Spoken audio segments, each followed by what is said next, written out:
And now, I'm pleased to introduce one of my favorite writers that smut peddler Mark Brunetti publishes. Make some noise for Joe McCall.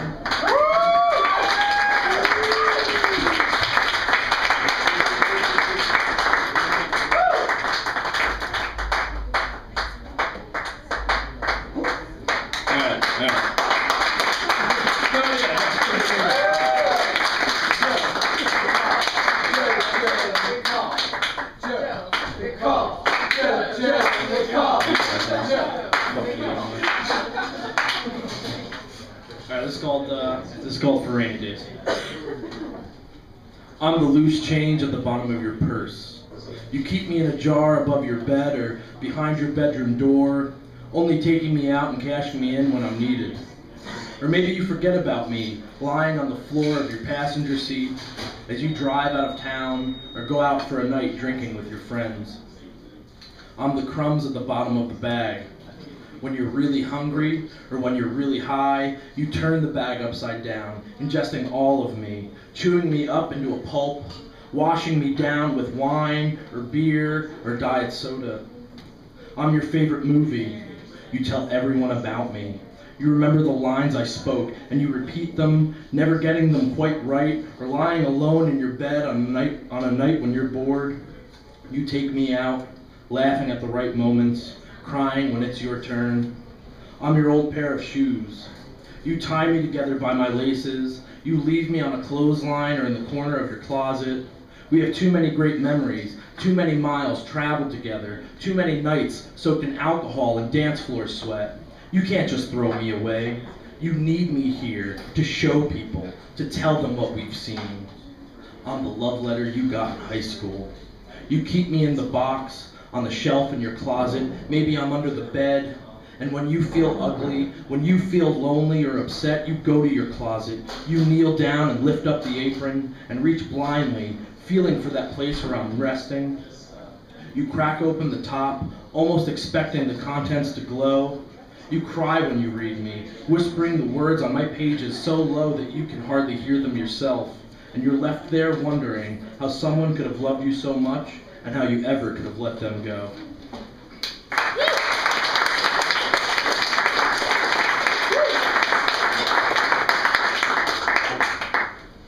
This is called Chuck is the Way, what was supposed to be a reminder to write a poem that became the poem. Something about Bukowski being right, about how the drink's toll comes for every man, and how that relates to me. That's what I was supposed to write here, and maybe I will. Or maybe I'll just take the time I would have spent rewriting this reminder I've left for myself as a poem. Maybe I'll take that time to run down to the liquor store or go back to the bar and get a drink and think about writing more poems.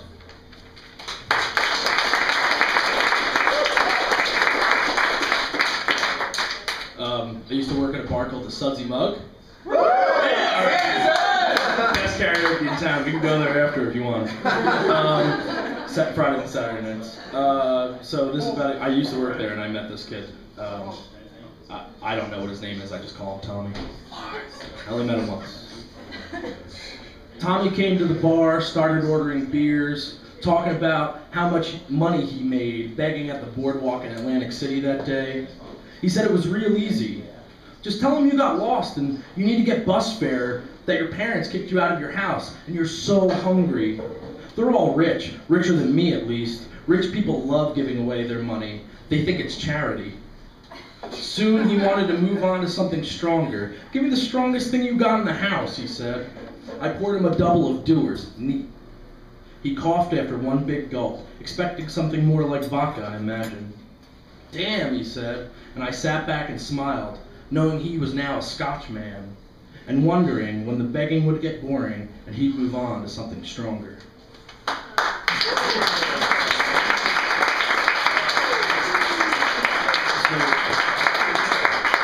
I've been listening to a lot of Jack Kerouac radio on Last FM while I'm at work doing nothing lately, and so I've been listening to a lot of jazz.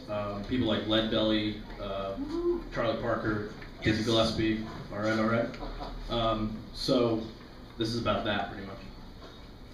They had names for the sounds they would make, and a love for all things alive like music, damp city streets, and the ocean. They would lay their hands on old piano keys and make them sing again, breathe new life into old brass and make it squeal again. They had salt peanuts, salt peanuts. They had soul, they had music, they had bop. And what do we have? Where is Charlie Parker? Where is Dizzy? Where is jazz?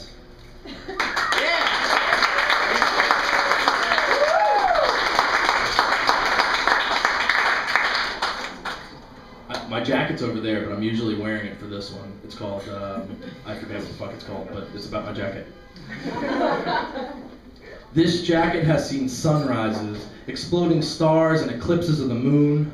This jacket has seen the coldest mornings, women huddled in cars and whiskey. This jacket has seen pre-dawn West Virginia, plains and valleys of Ontario, every mile of the Northwest Corridor, I-95 in at least 13 different states. It's seen love, help it on, tear it off, throw it on the floor, and walk all over it.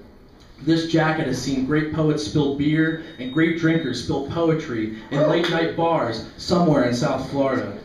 This jacket has seen wounds, the best and the worst of them, heartbreaks, the best and the worst of them. This jacket has seen life, the best and the worst of it.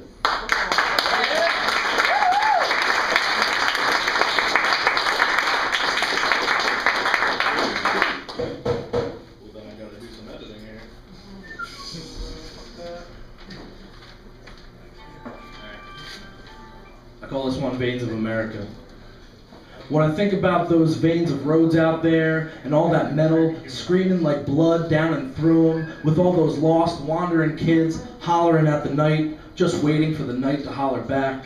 When I think about all those anywheres in USA, all those streetlights coming on and all those teenagers turning on behind mini malls and gas stations, sneaking cigarettes and sipping whiskey. When I think about all those highways in darkness or in afternoons, rain-blurred taillights and foggy mountain roads.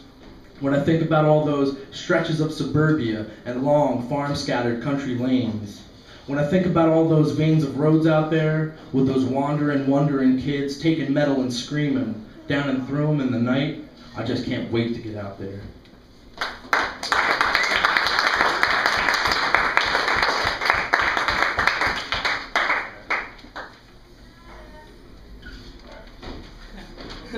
This is called NJ Turnpike Poem. It's about my favorite stretch of the Turnpike up in North Jersey. How about the Linden Cogeneration Plant? What? So, this is about that. The Pulaski Skyway rises in all its black steel and glory, and Elizabeth Seaport stinks on the horizon as Newark Airport passes by in a blur of jet fuel and runway lights. I'm missing home tonight. I'm missing all my old haunts and the sounds of the city in my ears lulling me to sleep. The road is all glass, reflecting headlights and taillights, shimmering red and white lights on black pavement canvas. And it's here that I realize how beautiful all this ugly is. And it's here that I realize how perfect a bridge looks through the night and the rain. And it's here that I realize I want to be buried within the view of all those cargo ships and bridges, and the Pulaski Skyway in all its black steel and glory.